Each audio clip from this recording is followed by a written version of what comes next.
مجتہد جو آدمی پروون مجتہد ہے، اس کا اجتہاد ثابت ہے، اس کے فتوے پہ کرٹیسائز کرنا حرام، چاہے آپ اس کی تقلید کرتے ہو چاہے آپ اس کی تقلید نہ کرتے۔ ہم آغا سیستانی کی تقلید، وہ ایک فتویٰ دیتے ہیں چاند کے بارے میں، دوسرے مرجع جیسے آغا وحید خراسانی جواز تقلید دوسرا فتویٰ دیتے ہیں چاند کے بارے میں۔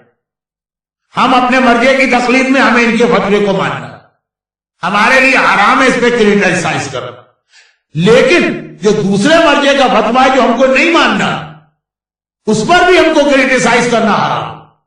ہاں اگر کوئی آدمی مرجع نہیں ہے، پروپیگنڈے سے اس کی مرجعیت پھیل رہی ہے، لیکن آپ کو پتا ہے کہ اٹس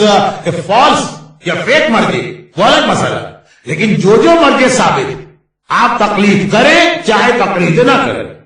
اس کے اوپر کرٹیسائز کرنا حرام ہے، جائز ہی نہیں۔